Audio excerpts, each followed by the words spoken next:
So can you give us a brief introduction to the world of Mortal Engines and your character's role? Well, Mortal Engines is it's a dystopian world set in a time where all the world's major cities have been mobilized. Really, they're now these giant traction cities on wheels, and they scour the barren earth looking for other smaller cities and towns to consume for resources and take their people on and grow in that way.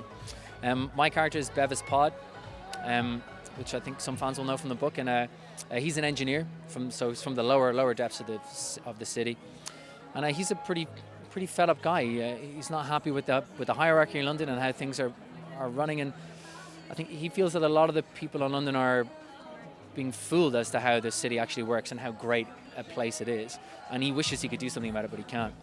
Then Hera's character arrives on London and sets up this chain of events that swoops him in, and he eventually gets to be a small part of hopefully a change for the better for London. And what an incredible team, both on the creative side and also your fellow cast. So what was your experience of making the film? Oh, it's amazing. It was, yeah. I know we're all going to say that anyway, but it really was very special. The cast are incredible. You're working with Hugo Weaving and actors like that, and also Robbie Sheehan, who I know from back home, of course. So it was amazing to work with those guys, and Layla, who plays Catherine, who I was with most of the time. Really, she was incredible.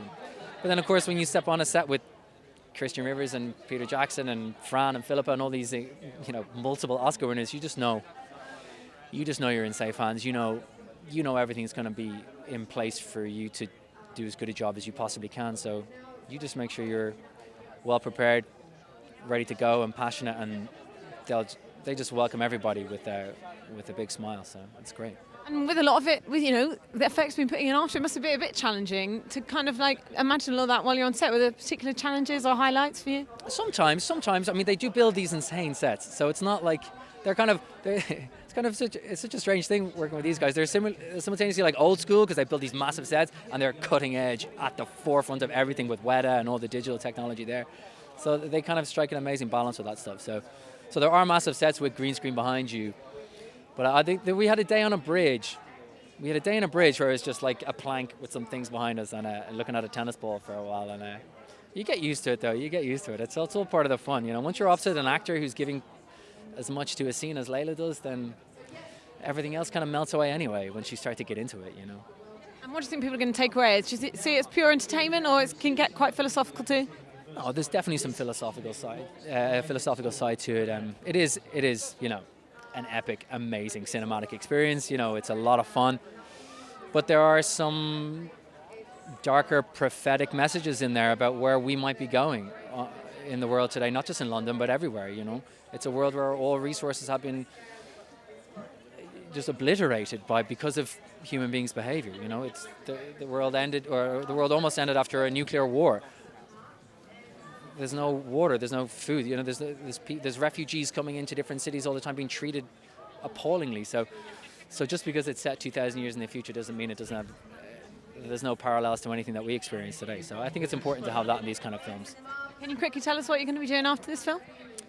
Right after this, I've just finished a TV show called The Rook. So I'm going to do some reshoots on that and some pickups in January. And that's my blonde hair. I'm not this brave.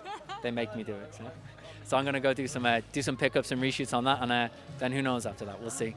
Thaddeus, who's played by Hugo Weaving, and they're kind of forced together to go off on this adventure to try and do what they can to change the course of London's history.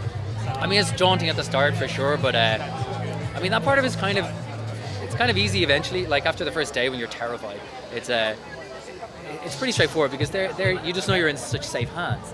They have like 15 Oscars between them or whatever. And so the script is amazing, the book is amazing. We all believe in our characters, we all love being a part of it. So you just know that they're just going to make an absolute smash, and so you just make sure you're well prepared, you're on time, you're not hungover, and you'll be all right. They'll look after you.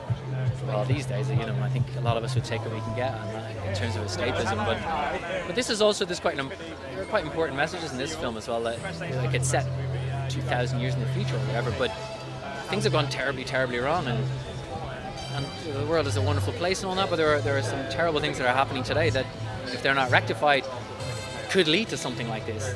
And today we watch this like it's some sort of impossible fantasy, some sci-fi dystopian world that will never exist. But a lot of the themes and a lot of the issues that they're facing in Mortal Engines, we're beginning to face the first taste of that at the moment. So there are important sides of that as well.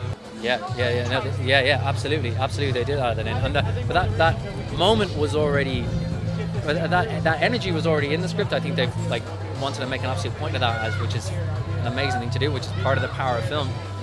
But part of being on a massive city like London, these mortal engines, these giant cities scour the world looking for smaller cities to consume and rip apart for resources, and all those people are taken on. So they're refugees, really. And there are scenes in the movie where you see all these people have been taken in, and they're promised a better life, and they're promised a future, and you see very quickly that is not the life they're going to be given. Bevis, my character, is one of the few people who gets to see that, being an engineer down in the depths of watching all this, and knowing that this is not the way it should be.